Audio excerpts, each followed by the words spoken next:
quite weird for him. He can't see anything. Makes her own.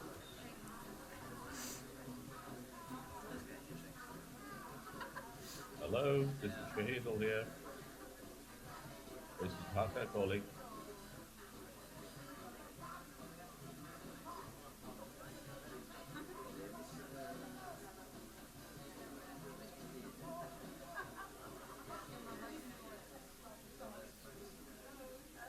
Hi, everyone. Welcome.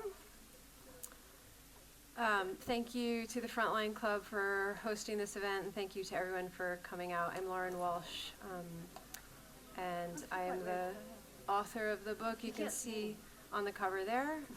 Makes her own. Is there some kind of feedback loop? No?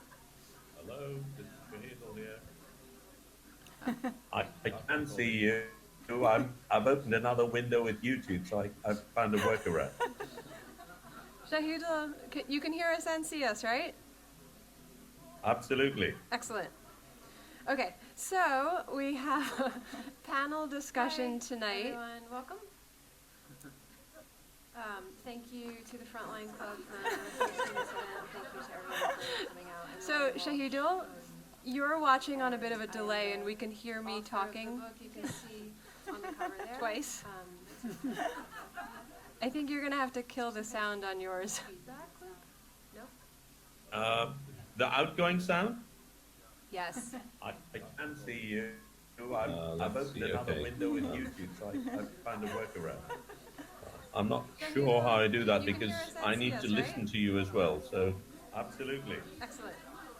Okay, so we have a panel discussion tonight. I can do both, yes. Can you watch us and hear us without having sound coming back from me? Me talking?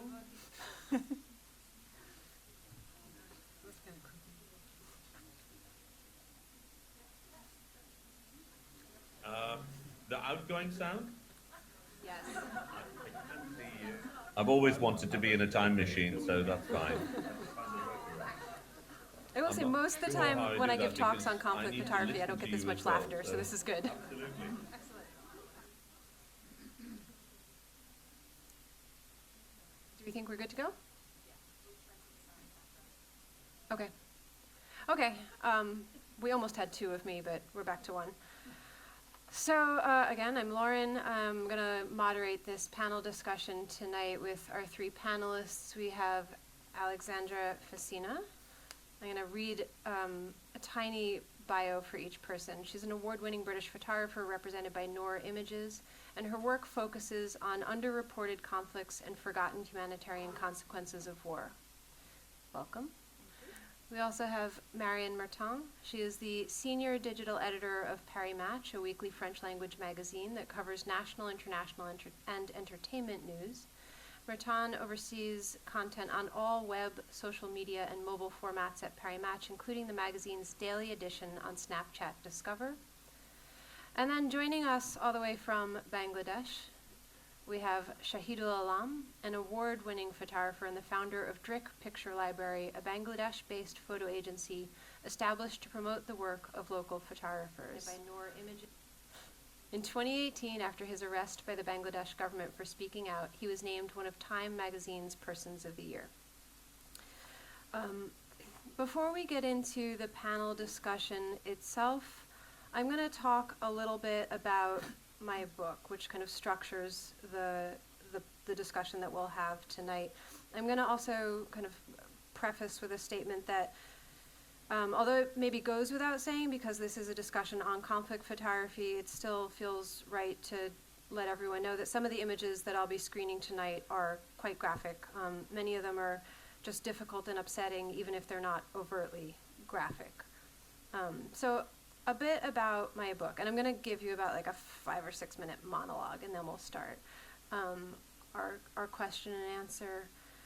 I'm a professor at New York University, and the book started in one of my classes a few years ago. I was teaching a course on conflict photography and ethics.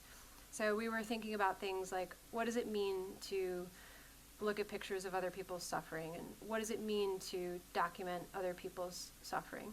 And the way I teach my classes is quite interdisciplinary in nature. So at this point in the semester, we were studying a famine that had occurred in Sudan in the early 1990s. And the students had to read about the history of what was going on there. They had to read about the political forces that were shaping this famine. They looked at documentary and photojournalistic coverage, and then they read critiques of this coverage. So it was quite a lot of work they had to do before they walked into class. And as I'm doing here tonight, the way I teach my classes is by working through the photos in the classroom. So I have slideshows. And I was just loading up the slideshow that day in class, and I had just put up the image.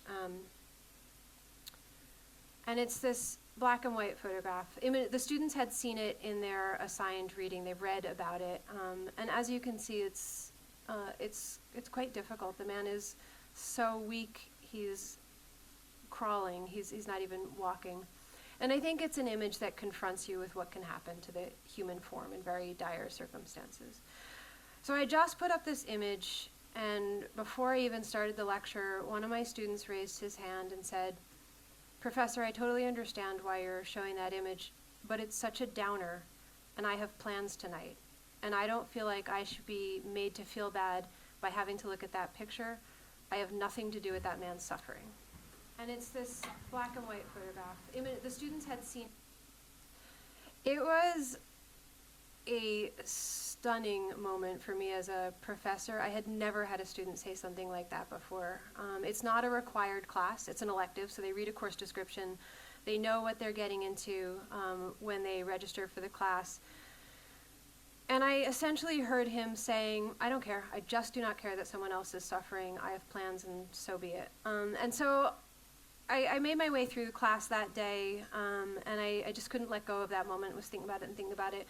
And on the way home from teaching, I bumped into a friend of mine who is a photographer who covers conflicts around the world, and I told him the story, and I completely expected him to align with me, to essentially say, like, that's so stunning, or that's so offensive, or I'm so sorry that happened in your classroom. And what he said, in fact, was, "I don't see what you're so surprised about. There's nothing provocative about what your student said. Do you have any idea how often I hear this?" And that was when this kind of light bulb clicked or went on for me. And I started thinking about that, and I thought, okay, if that is at least a common enough response, then what's the point? Like, why go and take these pictures? Why distribute these pictures? What's the value of this kind of imagery? And of course, I think there is value, but what I wanted to do was create a book that started to answer those questions. And I wanted to do it in a way that I hadn't seen done in other books. So instead of being the academic who kind of wags her finger at you and says, "This is what you need to think and this is how you need to respond," I did it with interviews of people who make and distribute this kind of imagery. I wanted to give voice to the people behind the camera and inside the newsroom. So I interviewed photographers who cover conflict around the world, and I spoke to photo editors who are at news agencies or photo agencies. And then I also decided to speak with human rights and humanitarian organizations, because they're now leading funders and distributors of this kind of conflict. So just a couple of the goals that I had with the book in giving voice to these people.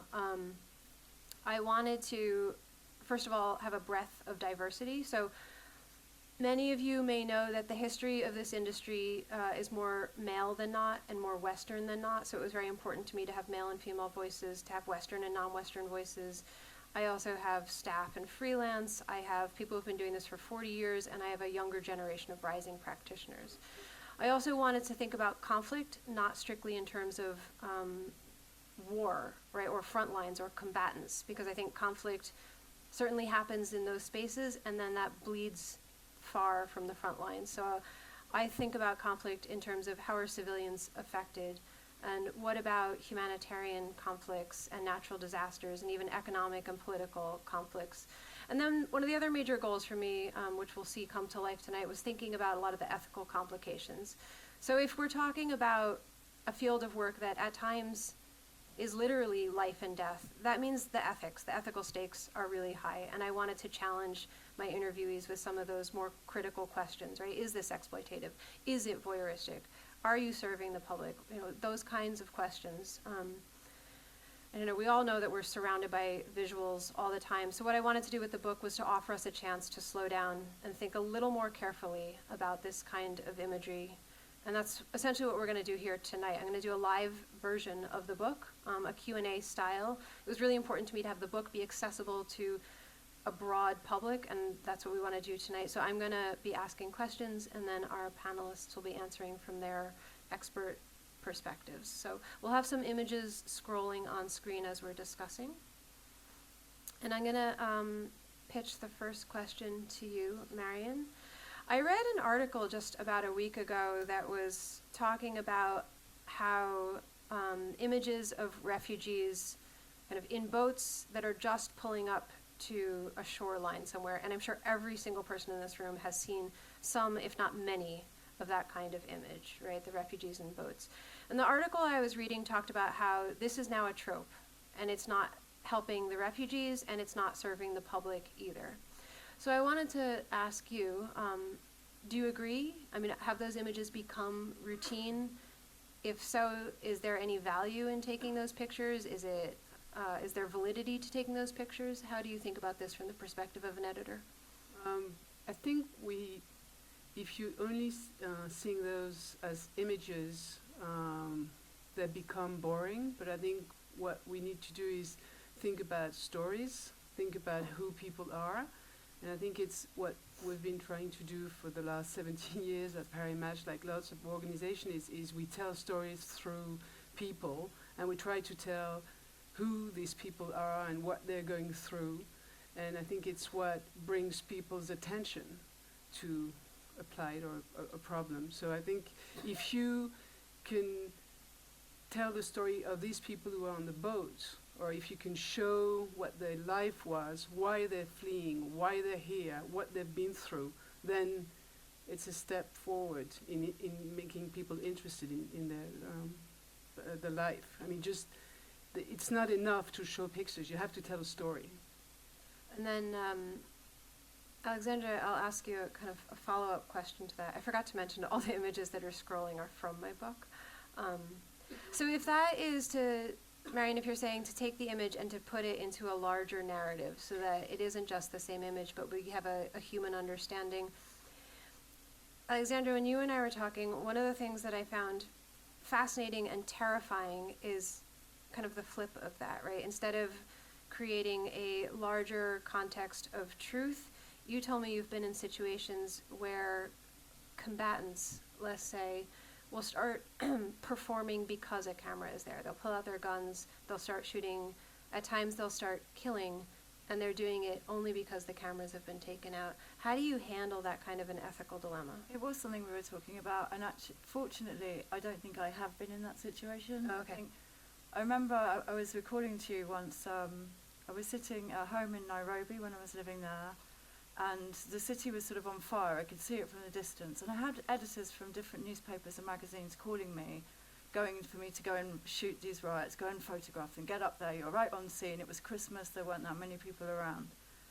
And I was watching this live on television, and it really occurred to me that all the violence I was seeing, and this was it was lethal violence, was often being performed because of the very fact that there was a camera present. So that might have been a TV crew, it might have been a photographer, but people were losing their lives because of the presence of a lens. And I wasn't prepared to put myself in that situation where I could go out and do my job and come home and then think, well, sorry, but somebody's died because of me being there. For me, that's not reporting the news. I mean, I used to be a news photographer, I'm not now, and I'm not going to be responsible for that. But I'm very aware that this happens more and more frequently. And especially as more and more images perhaps get disseminated, people are very conscious about their image and what they're trying to say and what they're trying to do on camera. I mean, if we look recently at things with ISIS or something, everything is performed for the camera.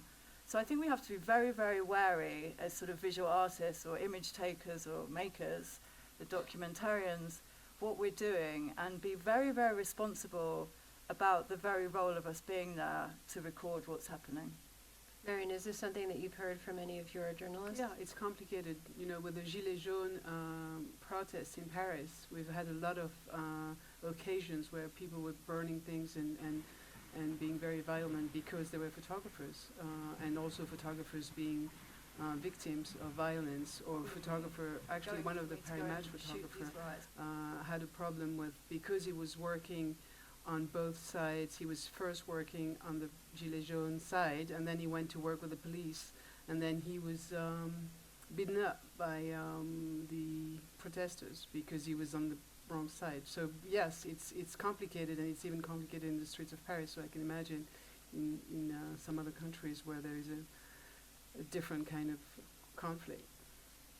Shahidul, can you describe to us some serious ethical dilemma that you have encountered? Come home and then think, oh, sorry, but somebody's died. Yeah, it's very different in my case actually, because actually I'm getting instructions here alongside, so I'm not sure which ones to follow right now. Can you hear me okay? Yes, but we can also hear some feedback from the video that you're watching. People are very conscious Yeah, of their image I was before told they to turn post the it. video audio off on that, which I've done, If but they've it doesn't seem recently to have made a influenced difference. ISIS or something. Everything is performed for the camera. So I think we have to be Should I very, very turn that wary off as altogether? Do you wanna, visual if you're It will mean okay I with can't that? see you. makers or makers, the documentarians, what we're doing, and be very, very responsible about the very role of us being there to record what's Actually happening. impressive. Marion, is this something that you've heard from any Is- of your journalists? Yeah, it's Is your complicated, video you know, with the Gilets jaunes, off? Yeah, I have. The video on Google Hangout is off, but I have the YouTube running, and I'm watching on YouTube where the audio is off. I think we should close the YouTube if you're okay with that, because we're still hearing it. Right. Is that better? Is Text this him any your better? questions. I've turned up the YouTube off. Side, and then he went to work. Lauren, you should text him your question. Beaten up by the protesters. No, because we're he still was on hearing the. wrong side. So yes, it's complicated, and it's even complicated. And I've got my headphones on, so you shouldn't be some other countries where there is hearing anything but me. All right. We only have you now. That's great. Okay. All Yeah. right. So to bring us back, can you tell me about a serious ethical dilemma you've encountered? It's not so much that I've encountered, but it is something which is of historical importance for Bangladesh. This was on the 18th of December in 1971, and there was there's a very famous picture of the bayoneting, which won Michel Laurin and Horst Fass the Pulitzer. It's on Harold Evans' book, Pictures on a Page. That was an incident which was very much a photo op for the media. What had happened was Bangladesh became independent on the 16th of December, and the journalists hadn't arrived. They arrived on the 18th, and they needed pictures. So this killing was arranged as a photo op. There was an Indian photographer called Thiagarajan who, enraged by this, complained to AP about what was happening. Incidentally, not everyone did photograph. Penny Tweedy refused to photograph, Mark Rebouf refused to photograph, Michel Laurin, Horst Fass, of course. There's a Bangladeshi photographer, Rashid Talukdar, photograph. But AP had apparently, this is according to Thiagarajan, AP had apparently written back to him to say they would investigate, but the next thing he knew was this photograph had been given a Pulitzer.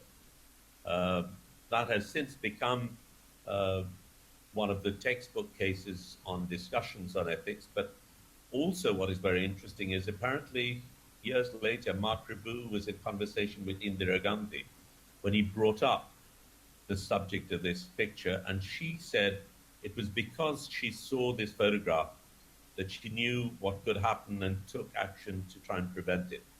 So it's complex. I mean, there are no easy answers, but that it does affect photographers is certainly true. And Penny Tweedy, the photographer who refused to take the picture, I can't say it's directly because of that, but did later commit suicide. But are you saying that's connected to this photo, or not necessarily? She has mentioned that she was tormented by that and subsequent events. But I mean, these are things that leave an imprint on the photographer, whether we like it or not. Sure. And actually, what I would like to discuss next, in terms of that imprint, is, okay, so you cover conflict, and it's kind of easy to imagine there's physical dangers. It's become more of a conversation that there are emotional tolls for this kind of work. I think one of the ways that it doesn't really get thought about enough, and which I was really appreciative, Marion, of you doing this interview and discussing this with me, was thinking about the safety and security issues that you're, as an editor, the journalists you've assigned to go cover something may face, and what happens when it goes terribly wrong and someone gets really injured. How do you deal with it? What are you thinking about? How do you react? And so if you can walk us through this photograph. So this picture was taken in Libya, and it was when Alvaro Canovas, our photographer, was wounded, and on the guy with the helmet is Alfred de Montesquieu, who is one of our senior reporter, and he's helping him out. He's got a bullet in his leg and he's not sure what's going on. At the time I was their editor, and you suddenly get a call from someone, not even from these guys because they were handling Alvaro's health, but I got a call from someone who said, you know, your photographer's been shot, you're not really sure what's happening. And I think I've always had this, when I first started I was with Gamma Photo Agency, and the editor there, who had lost a very famous photographer like Michel Laurent and Gilles Caron, had said to me, when you assign someone, you have to know that you're responsible for them, and you have to walk them, you have to follow them to every single step of their reporting, and there can be the possibility of them being hurt. So it's something that you keep in mind, and you have to be always careful about. You don't send a person who doesn't want to go somewhere. You don't send someone who is too tired. You're very careful whether this person is too young to go to a certain place, and they certainly don't go by themselves at Paris Match. They always go together with someone else, whether it's another staff person, or whether it's somebody from a photo agency or a photographer or a reporter. They work along. You don't work by yourself. So that, in a way, there's certain rules, but they're not that many rules because you're in Paris and they're on the field, and you trust them because you assign them to be doing their job. So it's basically, there's a lot to do with trust. You trust that they're going to have the right call. You make sure that they're going to tell you the truth if they're too tired. They're not going to pretend they're not tired if they are, and you stay in constant touch with them, because sometimes they go astray on a story. They think they're doing the right story, and they're going a little bit far from what you've assigned them to do, or they get too close to a cause sometimes. So it's that discussion and that trust you have with the person on the field. You have to be available for them. They know you're there no matter what, whether it's for something important or something very important as well, is call their wife or make sure their girlfriend or some or their boyfriend know how they are or do not know how they are. There's that thing about being I felt like I was sometimes being a big sister to them. And when they get shot, basically you do what you do in case of an emergency situation. You try to assess the situation, and you make sure that they're going to be taken to the right place to be cured. That scene was very complicated because it was very messy, and it's a war place, so nothing works. It's like you can't send an ambulance to that hole. So basically, Alfred had a hard time finding someone to evacuate, an ambulance to evacuate Alvaro. They had a hard time to find a hospital. He had to take his best Arabic to explain to the soldiers that he was there to cover their war, and they had to be honorable enough to bring them to a hospital. They finally went to a place. Alvaro was okay. We found a hospital, and then we sent a plane to get Alvaro back to Paris, having talked to his wife. And so it's not, it happened twice. To me, it's always on weekends, always when you don't expect it, always when you're yourself tired. We had the same, we had a very serious situation in Ramallah in 2000, where a reporter was shot in the lung, and he needed to have a blood transfusion, which we were not sure was a good idea. And there was this, it's always this really horrible moments. At the same time, it gets so crazy and funny sometimes. Like I had told the photographer, please have the doctor call me when he knows how the situation is. And he said, oh, here is the doctor, he speaks German. And I'm like, do I really want to have a medical situation in German? No, find me someone who speaks English. But I think it's that trust between Paris, or between the desk and the field, is really something that is very important. And you can feel when you know people, when you trust them, when they trust you, I think you can make the right call. And they know they have someone looking after them. But it's never easy, and it's a big responsibility. But it's not a safe job.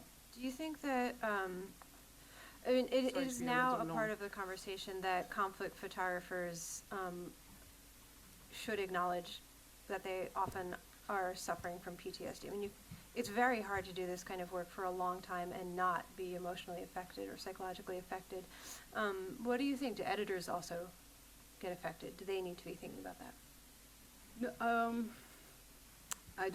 you don't get affected the same, because your life is kind of normal, because you get back home and you can have a normal life in a way, like go to dinner, and even if you're interrupted, and even if you're there for the person, you can build a kind of life. I think what is complicated about photographers and reporters who live all the time is that when they come back, they find life really boring, really normal. And even I'm friends with a lot of photographers, and they like me because I'm normal, but they have a hard time because I'm normal and I'm boring, and that's the thing. It's like you can't, it's like you're having dinner, and they're so happy to see you, and you're so happy to see them, but it's just sometimes you can feel it's another person coming back from the field, and you have to reconquer them, you have to get to know them again, and that's complicated. I think when you're an editor, it's easier to build your life and to stay in the normality of life, even if you're disturbed all the time and you have to be available. It's possible. I had to say to Remy Ochlik's girlfriend, Remy Ochlik was killed in Syria in 2012 with Marie Colvin in Homs. And I had to tell his girlfriend, who was a reporter for Paris Match, that her boyfriend was killed. It was very hard, and it was awful. But we've had this bond now with Emily that, that happened, and she knew, and we've been very close, but it's not easy, yeah. Shahidul, I have a question for you. It's a little bit of a shift in topic, although maybe the segue is the relationship between the photographer and an editor. And this is the photograph of Sufia that was published in the New York Times after the cyclone in Bangladesh.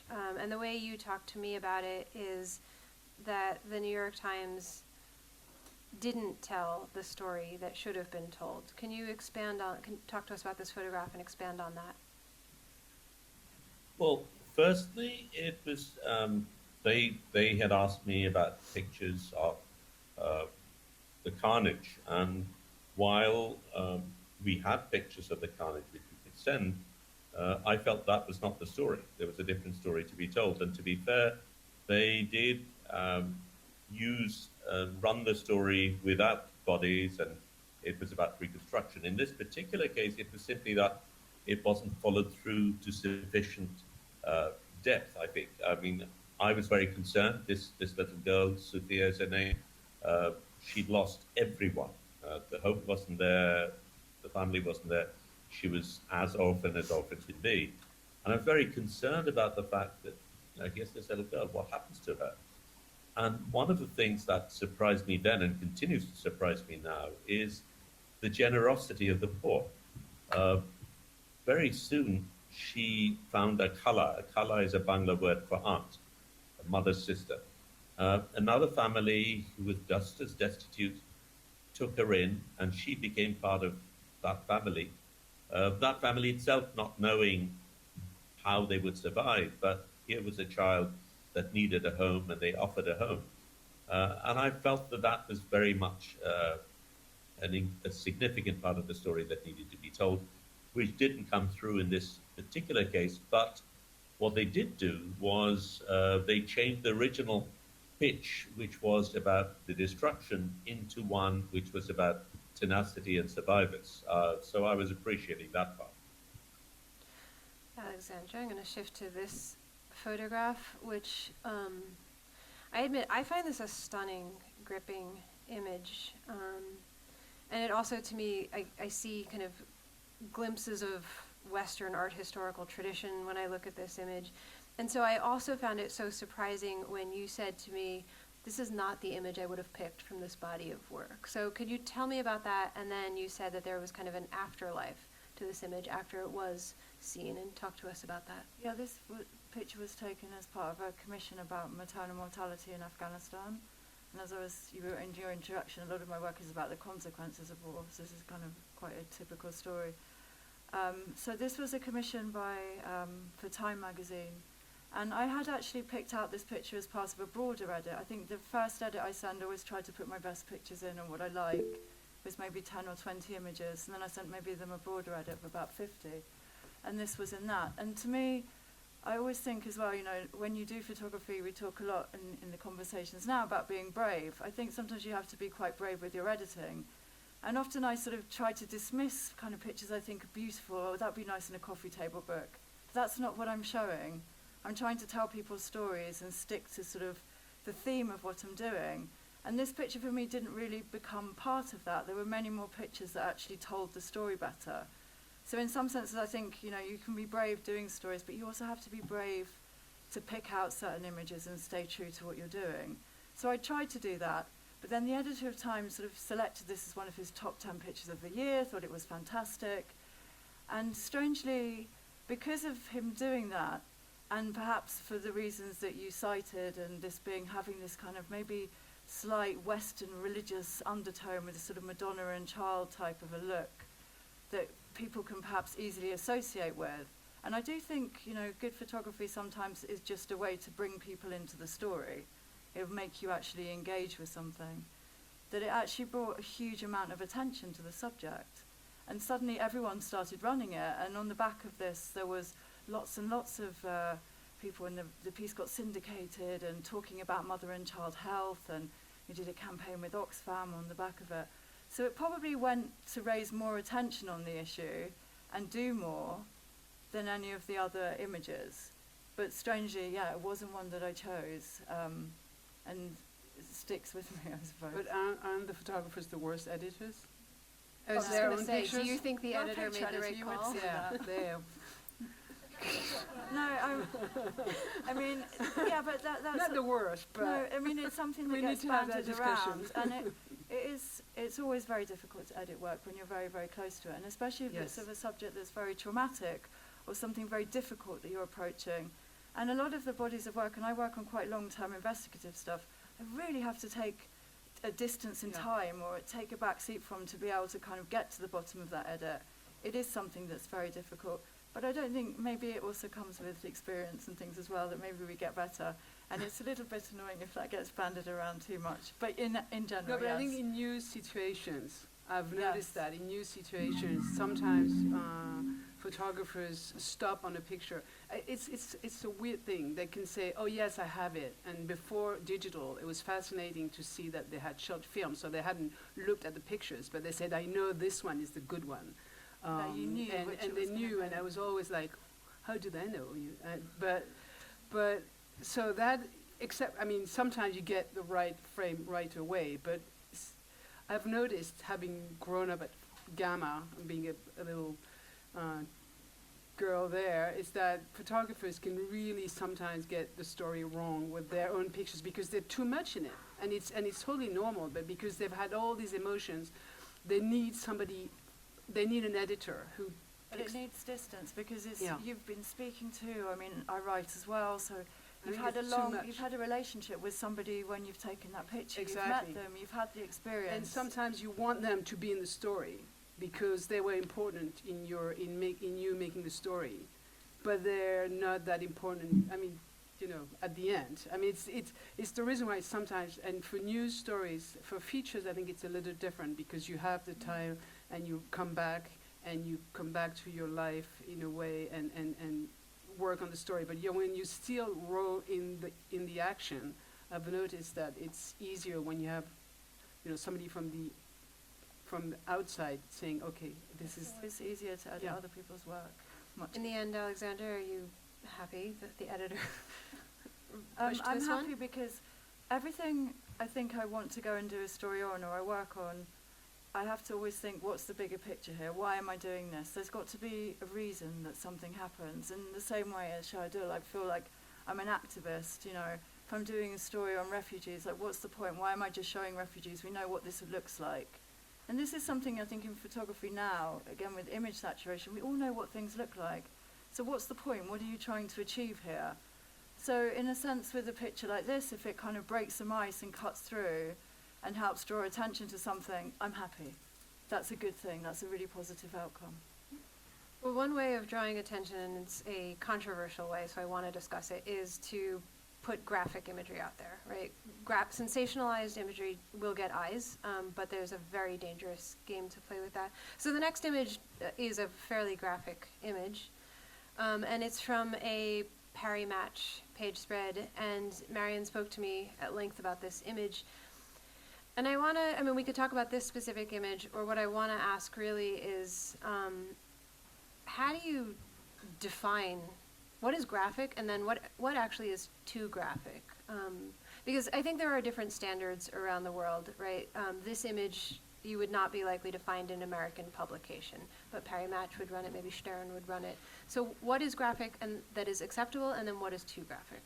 What is interesting about this image is it's 2013 and it's the rebels decapitating Assad soldier or somebody who works for Assad.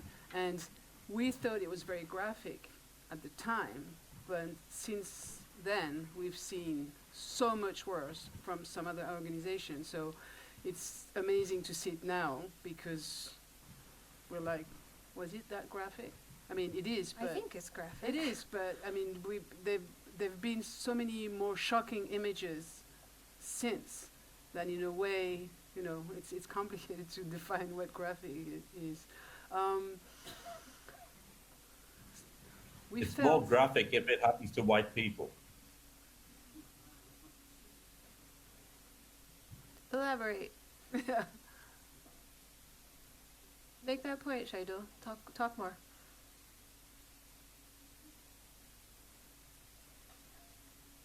Shahidul, can you follow up on what you just said? Yes, certainly. I mean, I was in this conversation about whether you can print or not, and it was about the photograph that Julia Jacobson said had taken of the dying Marine, which was a slightly out of focus picture of a person close to death, and he did eventually die. And there was this huge uproar about the fact that AP had released that picture for publication because it would offend the family. Yet, at the same time, very graphic pictures of brown people in other places are in such extreme abundance because you don't have to worry about what the family worries about or is offended by. It's happening to someone else. And I see two very, very different set of standards being applied in terms of whether these are people close to home that you know that are white, that could perhaps sue you, to people who are far away who have very little recourse. So I think it's double standards. And this, I will say, is a topic that is explored quite deeply in the book, because I really wanted to understand how is this what's the mechanism behind this double standard, where is it occurring, and how are practitioners thinking about this? So Shahidul, I have a photograph of yours up, Rohingya refugees under cyclone shelter. Can you, I mean, is it right to assume, especially based on what you were just saying, that when you are photographing, especially when you are photographing victims, are you trying to maintain dignity in addition to documenting? And what does that mean for you? How does that come out visually? I think maintaining dignity is something one should be doing at all stages, not just when one is taking photographs. In this particular case, I'd actually traveled with the refugees on the boat as they came into Bangladesh, and so I was with them. And here, you have to realize they're effectively outdoor. I mean, they are underneath a cyclone shelter, but it's open. There's no toilet there. These are people. They don't really know if they will be allowed in. They've not been logged in at that time, and there are several things you can see. One is the proximity of the place, the fact that these are very people, sometimes in very private situations, feeding their babies or things like that in a very public place where there are people like me taking photographs. So my presence itself is very intrusive. But I think what happened was, in this particular case, the fact that I traveled with them and the fact that I was carrying one of the babies made a big difference. Obviously to me and the baby, but also to the others, because that sort of changed the dynamic of where we were. But what happens often is these pictures are seen out of context. And I find this particular image interesting because so much depends upon the caption here. This very same image with the caption slightly tweaked can give a very, very different response and understanding of the situation. And often that's something that's not taken into account. Certainly here, one of my concerns was that the family I was following in people with me while they were taking the interviews took one of them away, and I basically lost them, and I wasn't able to find out if they had actually. One of my ideas was that I would try and help them get a shelter, but I lost track of them in this melee, and while I continued to take pictures, I haven't really done what I should have done as a human being sufficiently. I want to ask Alexandra a related question. And this is a photograph that could pair nicely with what Shahidul said he was in the boat traveling with refugees. We've talked about whether or not the pictures of the boats arriving on shores are tropes.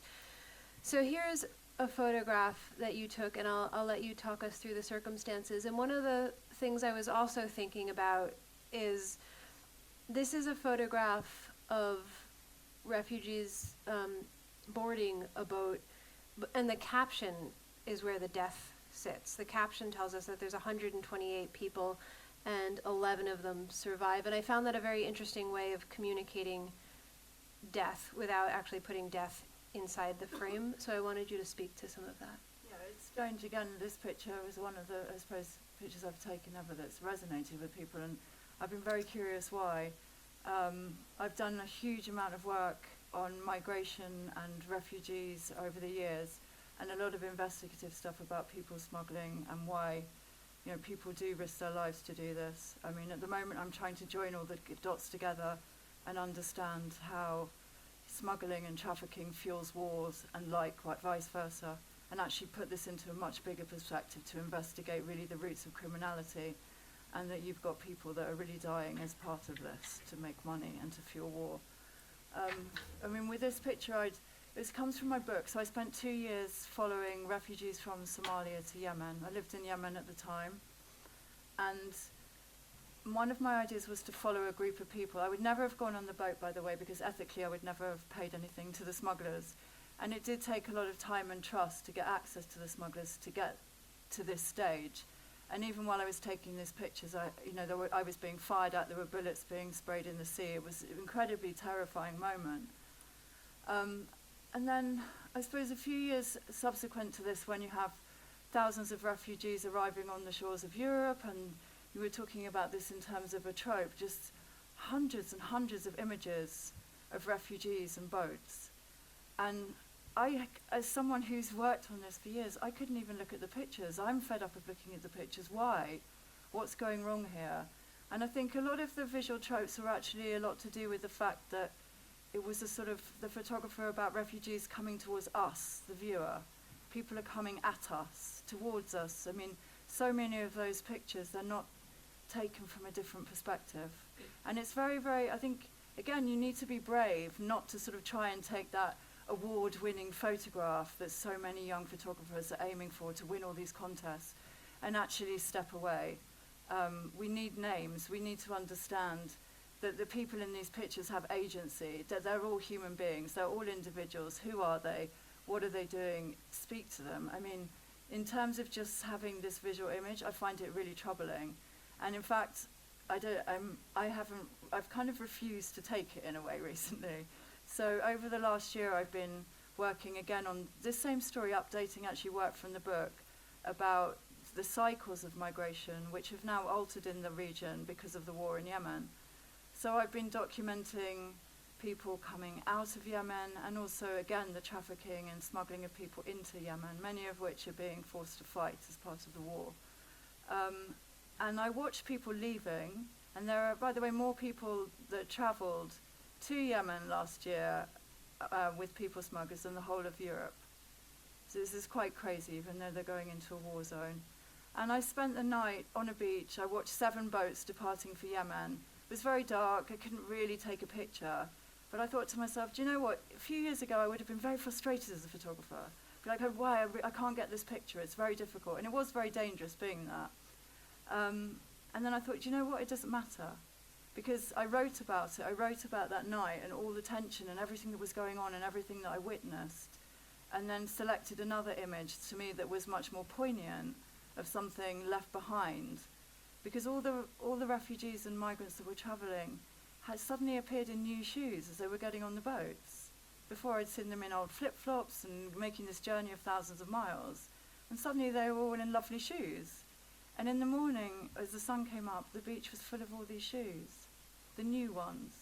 And I realised that they had, in the haste of getting onto the boats and the tension and the people smugglers shouting at them, that they'd left it all behind. And that they were now going to start their lives, these supposed new lives, in bare feet. And this was a kind of metaphor for everything that had happened and what was going wrong. And again, people died on that beach, the next night. But I thought, we don't need to see another picture. We need to know the story of actually what was happening. And maybe it's the details and knowing individual stories and names that actually tells a much stronger picture than perhaps propagating these same images. We don't need to keep seeing the same thing. As I said previously, I think we know what most things look like now in the world. What we actually need is some more insight and more reason to look at things. On that note, Alexandra and I were talking about this, and there's a photo I'll put up, although we don't need to spend too long on it, but we were talking about the ethics of publishing imagery of the dead, and I think you've just said very nicely, or made a strong argument for showing these stories in other ways, right? Showing the poignancy of leaving behind your brand new shoes as opposed to putting up images of the dead. So what I want to do actually is open up the floor to questions that others might have. We've only just scratched the surface of what we could discuss here, but I don't want to direct all of it. I want to see what questions you have the chance to ask of these wonderful people. So if there's questions in the audience. Yes. Thank you very much. So I have a question which relates to what you've been saying, focuses on the impact of social media, but also what is it that triggers certain actions? So you mentioned the images of boats that nobody could see anymore. And in 2015, we saw these boats, but then one day there was this photograph of the little boy who'd been washed up on the shore. And I don't even know if that's a professional photographer who took that photo or if it was somebody else. And I think what was interesting there is there were two things. One, that it went viral straight away. so the whole world saw this photograph rapidly. And secondly, it was that photo that led to governments in Europe changing their policies. François Hollande made a speech saying, this is this photo, I can't bear this anymore. Well, this has been going on for months and months and months. And so I'd just be interested to know, in terms of as a photographer, but also as an editor, to what extent, how do you think about getting that action? If you're looking for action, you said you were an activist, for example. And then also, what impact does social media today have on the way in which you work? Okay, so how I do guess you, firstly, what kind of photography gets the one action? important message about the photograph you're referring to is that boy had a name, who was Aylan Kurdi. I mean, that makes a very, very big difference. As I said, people need to have agency. We need to know who people are. That does change and affect us. And perhaps, Marion, you can say, because you work with social media a lot. Yes. Right? It's first, suddenly, you're shocked and you don't know, you want to know more. This is the power of still photography. It makes you want to know more. It shocks you, you want to go to understand what's going on, and that's the first step. So, of course, social media, it goes around and people are like, is that true? Is that a real photo? Is that a fake photo? So it's just all these things. But I think he had a name. I was an agency photographer who shot that photo. And there were several photos of him. There were only one stayed, but there were different photos. But this one had the composition that was really strong. But there were other photos, and there were other little boys or little girls who had died before and after. So, but I think it's what I was saying earlier. Is you identify it, you relate to something suddenly, and that's it's like the little girl, the napalm girl in Vietnam, or there are all these images that suddenly it stops because it's one destiny. It's like someone you can relate to, and but I think you need to. That's when you need to give a context. That's where you need to really get to know who the person is. You had that picture in Syria of this little boy who was shocked in the ambulance. Don't know if you remember. He was dirty and he was shocked. And there was the picture the day after that came out with the boy nicely dressed. And it was, I don't know which one was the strongest, because it was just suddenly you were facing that horror of war with that young boy who was nicely dressed with his Sunday outfit and was shocked. And I think it's hard to understand, but it's really suddenly you relate to someone. One of my missions in life is to sort of stop people, especially in journalism, using the phrase "these people," because I find it one of the most demeaning things people ever say. It's become such a sort of incredulous phrase. I really want to get rid of it. And I suppose doing some of this work and perhaps some of the images that you produce, you think, great, well, I can be an activist because this gives me a platform to go and speak to people about something or try and change something behind the scenes. Like I said, that maybe I'm raising money, maybe I'm trying to change opinions. I can get, I've had the opportunity to go and speak to governments about their policy. Maybe I can really go and do something. But, the work isn't about me. I'm just the medium. I'm the bridge in the middle telling other people's stories.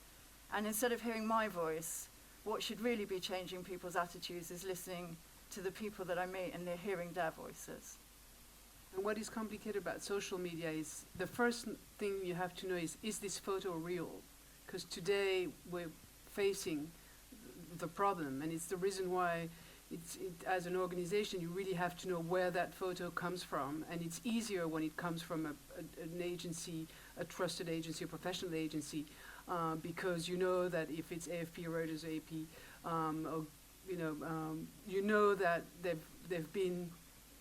know who the photographer was. It's more complicated when it's a picture coming from a citizen committee or organization saving people from in the white helmets. So this is a problem that we're facing as an organization with our social networks. But that's another story. But it is complicated, and with the print magazine sometimes it's easier because we have more time, so we can check things more, and that's the big risk of legacy organization is not to be taken by the buzz, by the virality of things, and make sure that what we publish or what we put on our website or on our platforms are verified and cleared. That's a big I'm it's a going to big jump challenge. to the next question, but I just want to say, like, we all want productive change in the world. Like, nobody in here, I don't think, would sit and say,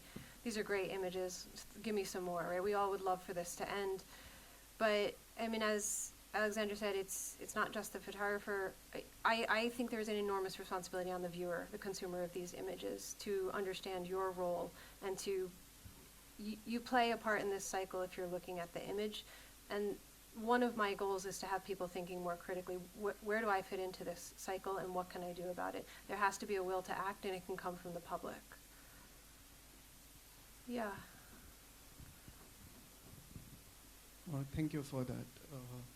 So, like, my question actually stems from the last point which you made. So it's, again, like, I mean, it's something around, so I have a couple of questions. So one is around the intent and impact of a photographer of an image. So as a photographer, it's like more like an open question in the forum, that when you decide to publish an image or an image to go public, is it more about like this image as documentation, or an image which can have power to change something as important as policy, or as important as something which can really create some repercussion at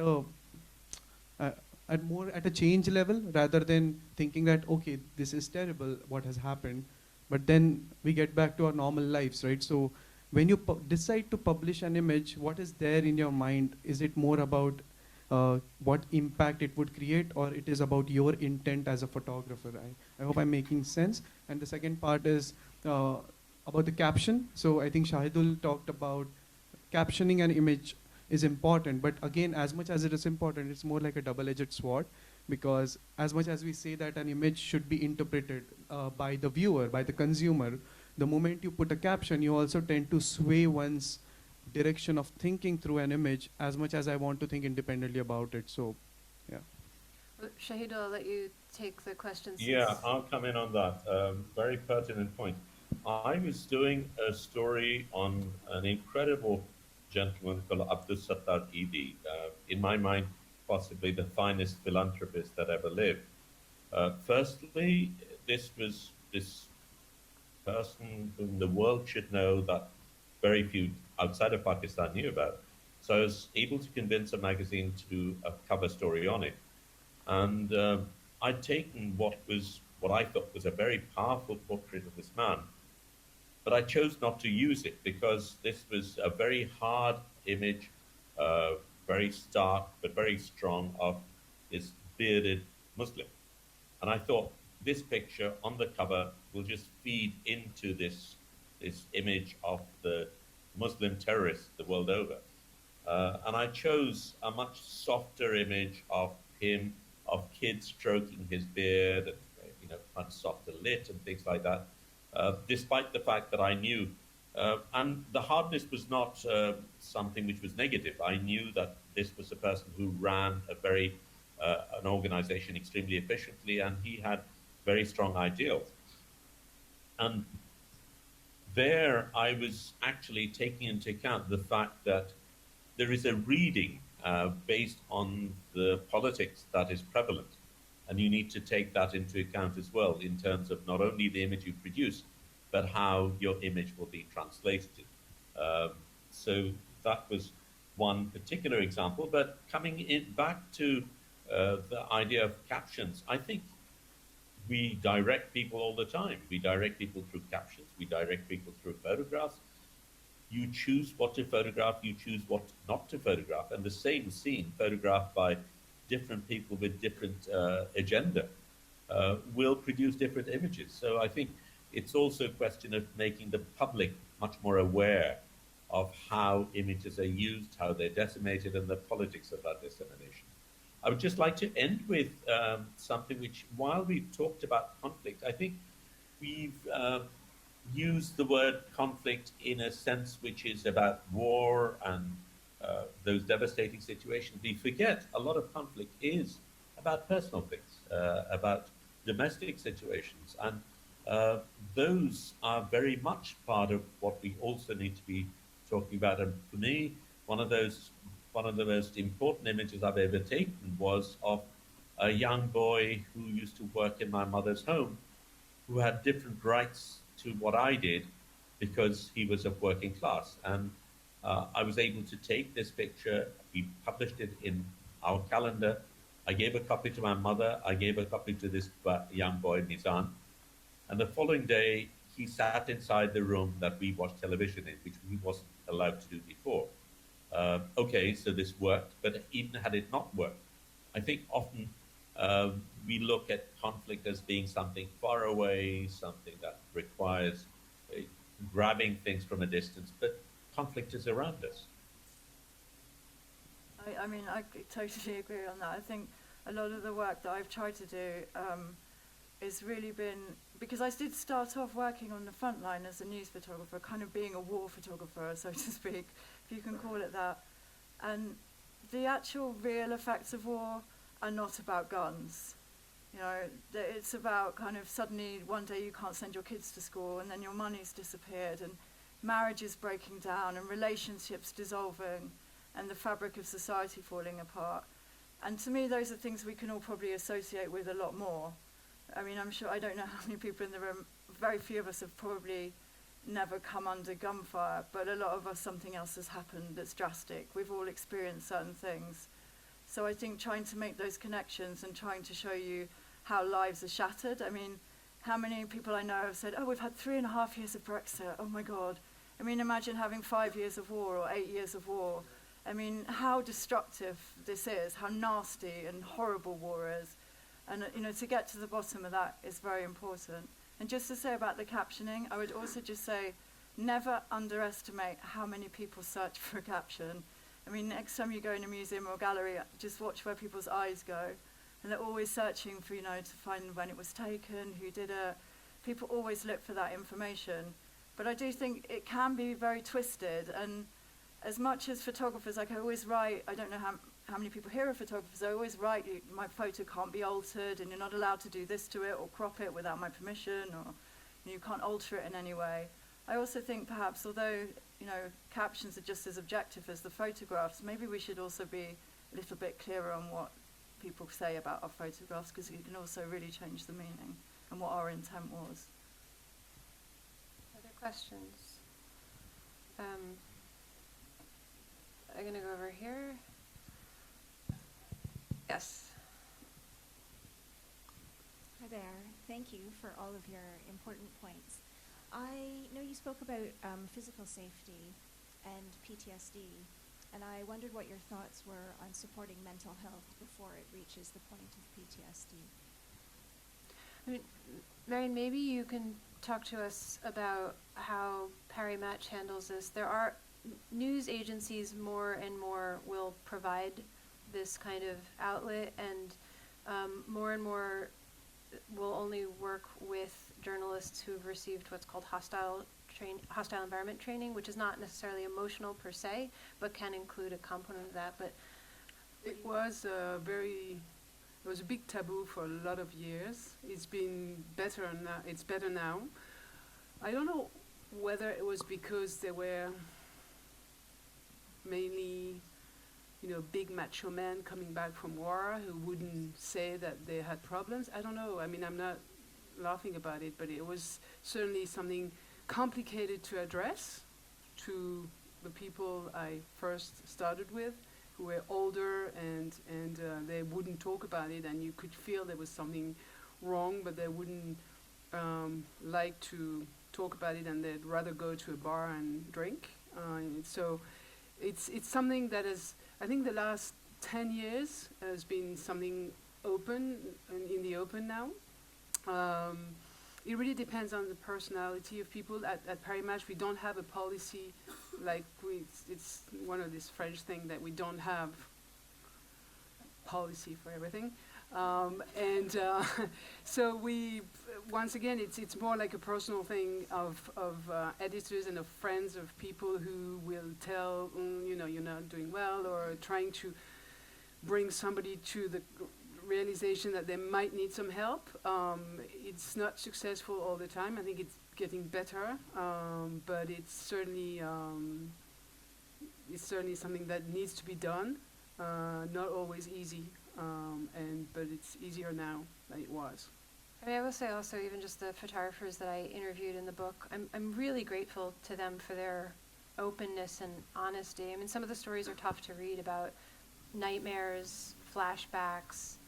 There's one photographer in the book who says, you know, everyone always told me that the camera would provide a shield, and it's crap. It doesn't. I'm haunted by the things I saw. I think we were talking about that as well, because I have a recollection once, it's nearly 20 years ago, working in northern Uganda, and I was working with the then Africa correspondent from The Guardian, Rory Carroll, and we were on the scene of this massacre. There was about 20 people cut up around us, and I just kind of got on and started looking through the camera. I'm framing it, I'm changing a film, and I looked up at him at some point, you know, and thinking, oh wow, you actually have to watch all of this. You're looking. I'm not really looking because I'm just framing it, because this camera is like a shield. But one thing I do realize about being a photographer is then those photos, you go home, you develop them, you put them on your laptop, they never go away from you, because they always exist, and you have to keep revisiting them and putting them in a new edit or a new exhibition or a new this, and so you have to, it never goes away. It's not like I can put my notebook on the shelf. I have to keep looking at it time and time again. And strangely enough, I've had so many people ask me to write something on PTSD, but nobody's ever asked if I'm okay. That might help. There's also even one photographer in the book who, it was the first time she photographed a dead body, and she was very young, and the body is also, it's like a late teen, maybe a 20-something-year-old. And she says, I can't explain it, but every day for weeks I opened my laptop and looked at the picture, and I don't know why I did it, but I did. There was a hand over here. No, gray shirt? Yes. Yes.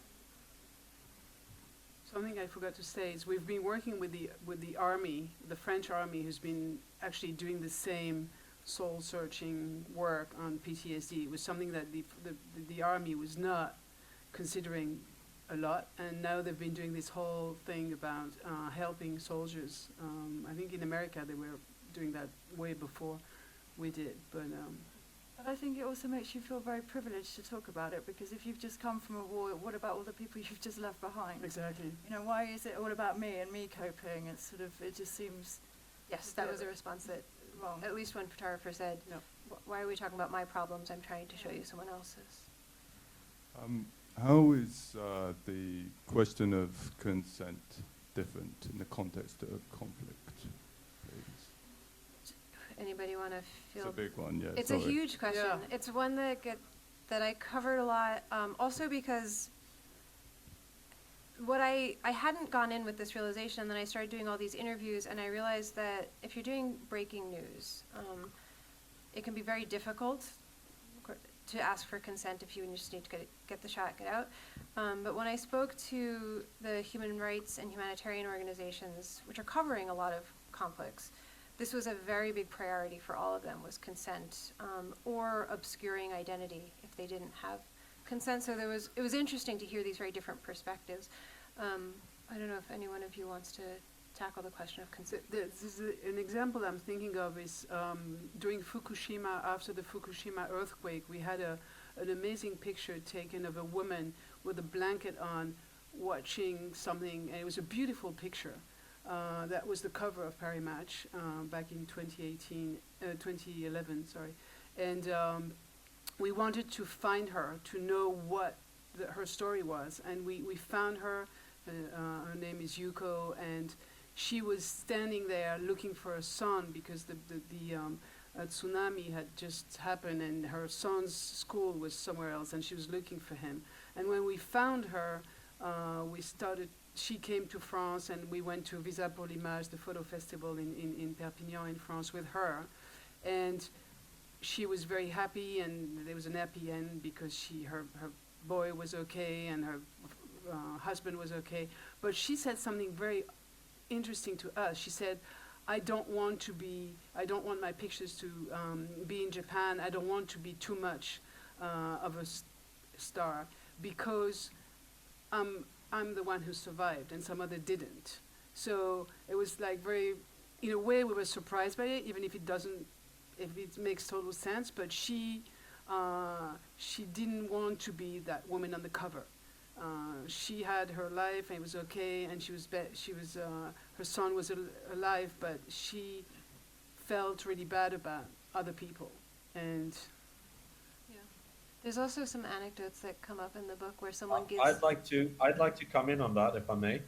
Yeah, I'm going to go to you in one sec, where someone gives consent, and then, similar to what you're saying, they give consent in the moment, and then years later, the photo comes back to haunt them. Like things that they hadn't anticipate happen, and all of a sudden they want to remove consent, but how do you get rid of a photo in the digital age? If it's out there. What are you really consenting to these days? Shahidul. Sorry, I think consent is seen in a very clinical way. In terms of forms and written and asked. I think people give or not give consent visually too. I mean, if you're surrounded by people, you can, from their body language, from the way they're looking, from the way they respond, tell whether they want you to be there in the first place and whether they want to be photographed or not. But I'll just use a very specific example.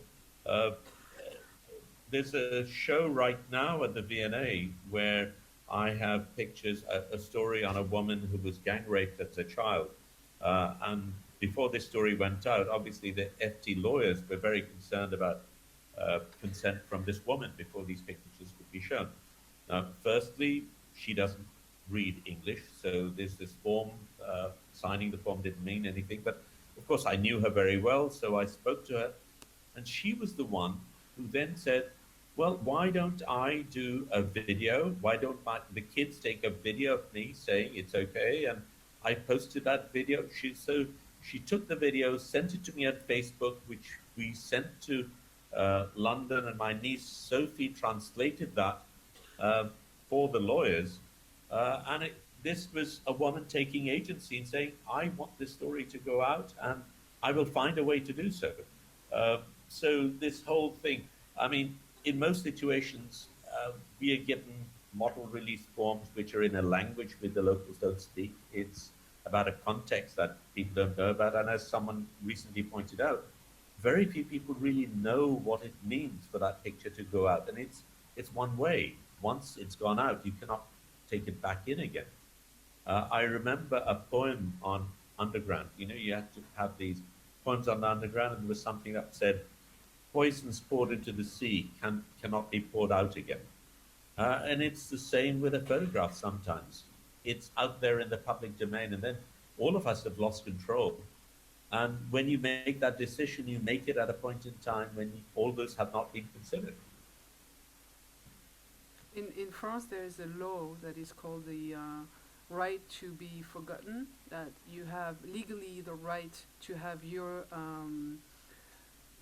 name and your photo taken out of, if you were part of a big like legal case or something. It's possible. I mean, it's complicated, but it's possible. Do you think it's important for photographers when they show a picture of, say, a victim in a conflict, that they show which side caused that damage to the victim? And I'll tell you where that comes from, because I came across an image recently in eastern Ukraine where it showed a woman in a shelled house taken by probably British photographer. I did message her about it, and when I showed people the image, they presumed that the woman's house had been shelled by pro-Russian forces. It wasn't. And when I contacted her, it was actually shelled by Western backed Ukrainian army. Okay. Now I said to her, when I've shown people this image, they've all said, oh yeah, it was the Russians that done it. So it was being taken out of context. And I said, why did you not say that that was shelled by pro-Russian forces? And she said, well, it would make the image political. And I said, but the problem is, whenever I've shown this to people now, I said, when I've covered Putin in Ukraine as well, and pro-Russian forces have actually said, this is what your Western media do, they lie about this. Well, they didn't mention it. This image, people are presuming we've done that. Why are you not saying that it wasn't us? And she kind of said to me, well, I don't want to make it political, but it is, because it's on a wall, and people are saying, look what the Russians are doing. But it wasn't the Russians that done it. So do you think it's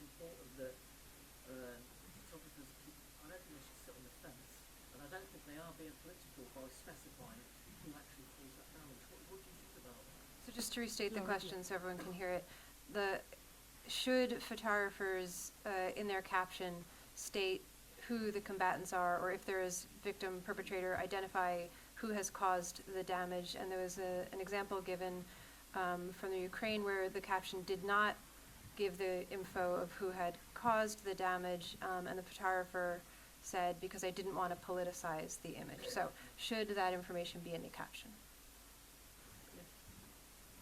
Marion says yes. Yes.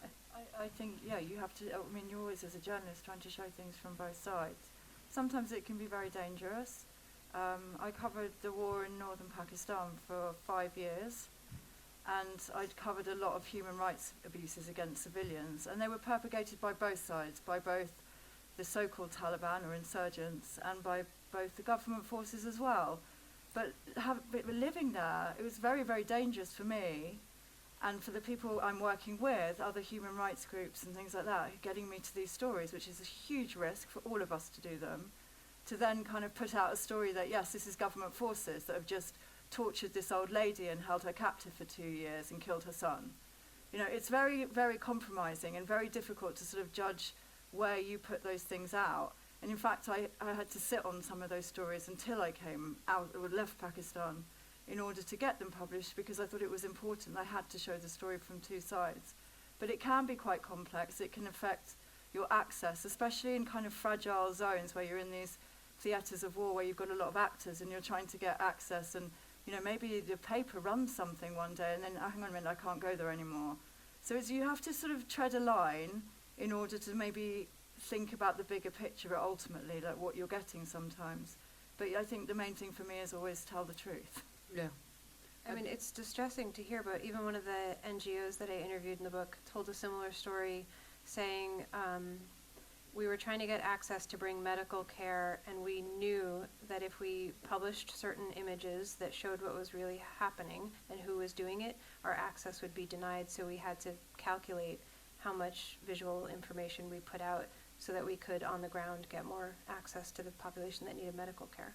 So it is very complex. I mean, it is becoming more complex to sort of remain independent and to report independently, especially because a lot of the people who, like NGOs that would have traditionally facilitated journalists in areas that are difficult to reach, are allied more and more to states. They're kind of state-sponsored, and where their money comes from and what they're doing.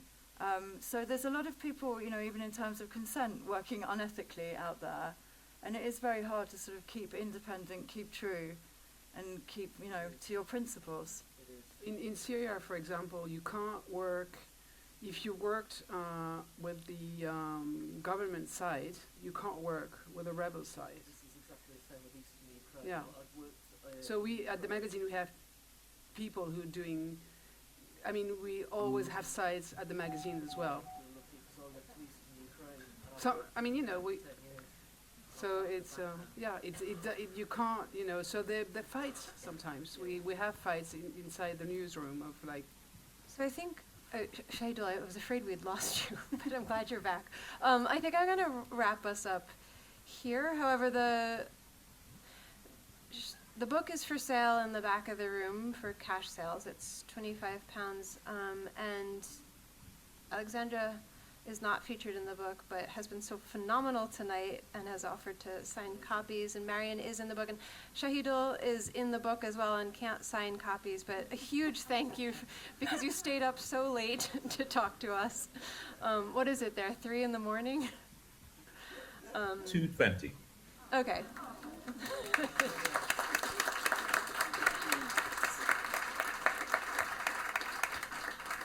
So I want to say thank you to all of you. And I'm sure there's other questions, and even I know this conversation was still going on, but we'll be in the back with the books, and then we'll move down to the club room one floor down, and happy to keep chatting with everyone. Thank you so much, even just for thinking about all this.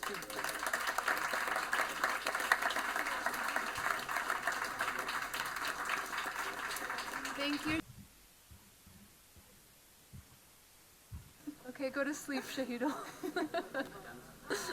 Good night. I'll talk to you tomorrow. Yeah.